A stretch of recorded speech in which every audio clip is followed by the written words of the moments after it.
Hey everyone, this is Tom Escobar from New York No Limits, and this is the No Limits on Film podcast, where we talk a little bit more in depth with some of our independent film creators. And today, I'm very pleased to be joined by Ryan Cameron, writer and director of the short film Forks in the Road, which is screening at New York No Limits Art of the Short on July 27th.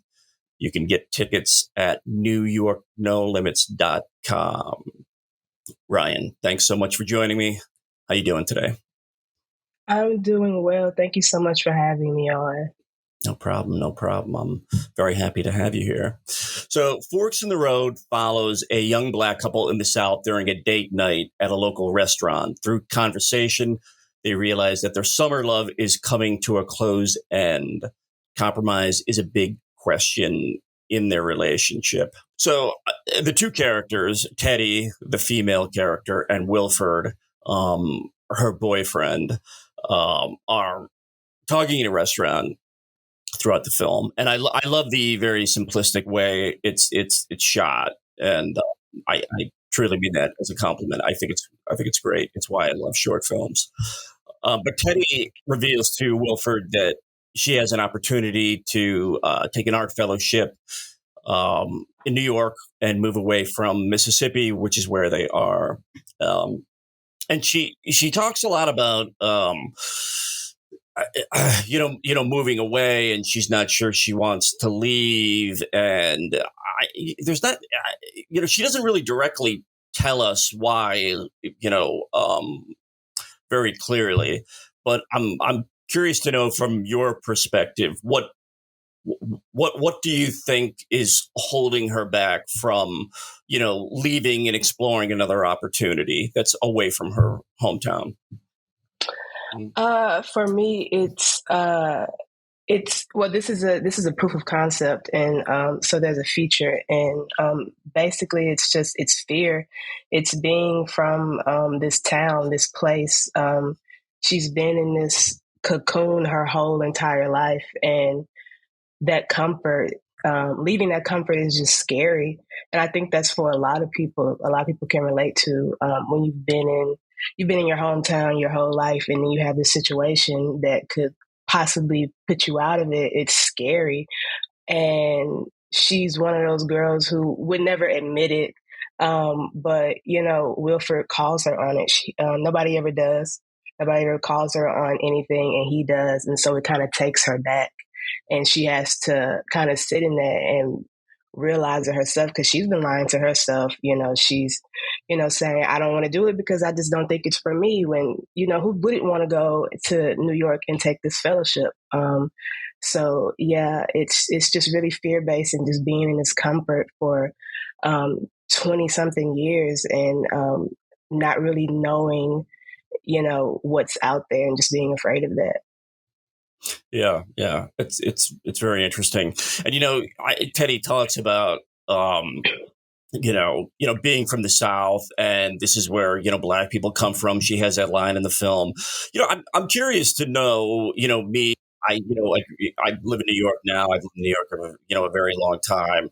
I grew up in Ohio. So, I've spent no time in the South, and, I'm curious to know, is that something that, culturally that kind of happens? Do you find like a lot of friends, or maybe they have opportunities and they're hesitant to like go to a northern city or just somewhere different? Is that something that you've experienced? So from the people I surround myself with, not really, because a lot of my friends they moved to New York, they moved to LA, they moved to Atlanta. Well, that's still the South, but they still moved away from where they originally are based. I think it really just depends on the person. For me specifically, it has happened to me. And this was partly the inspiration for the story. I had an opportunity to go to Chicago, and I just didn't go. And it bothered me for a really long time. I had to like sit with myself and just ask myself, like, what was it? Why did I not do it? So yeah, it depends on the person.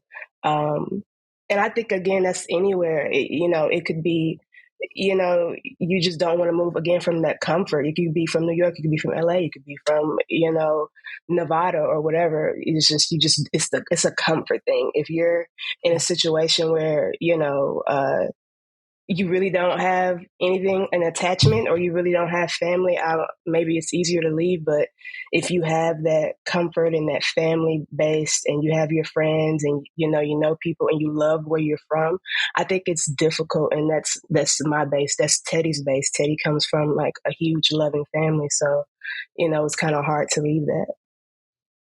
Well, I would definitely be curious to see the feature film to see kind of where their relationship develops at the end of this Mm-hmm. film. But with the short here, and again, what's great about short films is that certainly in this case, we're just sitting there kind of listening to the characters.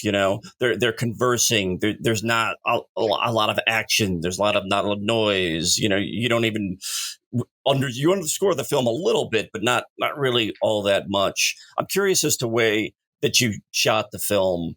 Did you kind of film it like a play? Did you have them kind of sit in, and then you ran long takes? Tell us how you dealt with that. I don't know. Yeah, we did long takes. Like I would have moments where, they would finish talking, they'd finish running their lines, and, I'd still roll. And, you know, Wilford would say something, he would add something, or Teddy would say something. I would not yell cut, but I would go in and I would whisper something in their ear to say, and we would roll on it. Um, yeah, it was really great. I remember it's a scene, and I don't want to give it away, but it's a scene where it's just a really emotional scene for them both towards the end, and it was kind of hard for both of my characters, for both of them to get there emotionally, and we had to stop, and they both because we shot it. We both did their close ups. And I remember Jalen, she's the actress, she plays Teddy. She was like, can you go get, Ori? He plays Wilford. And I was like, yeah, sure. And she sat in front of him. And they were just doing this thing back and forth, this acting exercise. And they were going, he was telling her, you're scared. And she says, I'm not scared. And they just kept saying those lines back and forth until she got there emotionally. And then we were rolling on it the entire time. And then I remember he goes, Ryan, I think she's ready. And she just started crying. And I was like, oh, this is great.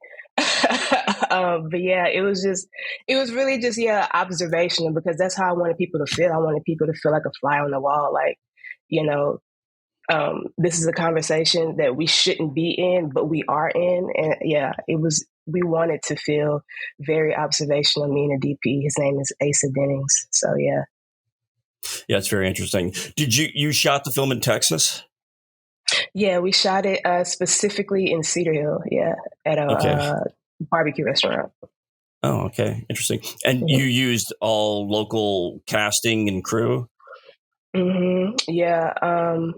A lot of the crew I knew from either school or working on other productions, and the cast, I knew Ori, who played Wilford. So that was easy to find. And Jalen, I found her on Backstage. Yeah. At the very last minute. So it was really a blessing finding her. Yeah, that's interesting. Were you hesitant, or did you have any apprehension about because intimacy is talked about a lot nowadays, and there's a lot of different ways to be intimacy can be explored, and I sometimes think that even emotional intimacy is it's more difficult than if there's some type of love scene or what have you. So did you that going into the film? Did you ever think to yourself, I know that I'm going to have to, kind of guide them into the scene and get them to where I want to go? Or did you talk about that beforehand, before you guys got to set? And did you rehearse the film quite a bit? Yeah. Yeah, we did. And it was Mm. hard because we rehearsed a lot on Zoom. So we didn't actually meet until the day of. No one was in that was the first time we were all in the room together. That was the first time they had been in the room together. So everything was on Zoom, and I was kind of worried. And in the readings we did, and the rehearsals we did were great, and it took direction really well. And I was just reminding them a lot of this is like, it's almost like I kept saying to them, it's like a roller coaster, because it shouldn't be, everything starts out great and then we argue, and we resolve it in some way. It should be highs and lows throughout the entire time. And so that was really what I was telling them, and they did great in the rehearsals. But then when we got to set, I was hoping the chemistry just rolled off in real life, and it did. And we did our first, while they were doing hair and makeup, we rehearsed and they did the scene. And it was the best one we ever did. And I don't know if it was because, they finally got in the room together and they were reading off of each other's energy, but it was amazing. Again, talking about those highs and lows, and having them remember that. And I remember I gave them this prompt. It was a prompt of, I want you guys to write down, what do you want out of this relationship? What are your hopes and dreams? What does the future look like for y'all? And I told them, you don't have to share it with me. I don't want you to share it with me, but you need to share it with each other. And they did. They read it to each other. And I really think that helped. And I remember I was the last one to leave after the last day of shooting, and Ori left his script by mistake. And I was like, oh, I'll give it to Ori. And he had wrote what I asked him to write inside the script, and I read it, and it was the most beautiful thing I've ever read in my life. And I was just like, oh, they really did it. And so I didn't know if they really did it or not, but they really did. And so it was just, the chemistry was great between them. Yeah, it's wonderful. How's the future coming along? We're applying to a lot of grants, a lot of labs. I'm constantly rewriting. Just trying to get funding in some type of way. So it's coming. It's slowly coming along, but it's coming. Is there anything else you're working on right now? I am working on another short film. I still developing the concept, but I do want to shoot it sometime next year. Excellent. Well, Ryan, thank you so much for joining me. We're going to wrap this up. I really appreciate it. And this was a great conversation. Everyone, that's Ryan Cameron, the writer and director of Forks in the Road. I'm Tom Escobar. This is No Limits on Film. Forks in the Road is screening at New York No Limits Art of the Short on July 27th. Check out more about it at NewYorkNoLimits.com. Thanks so much, Ryan. Have a great day. Thank you.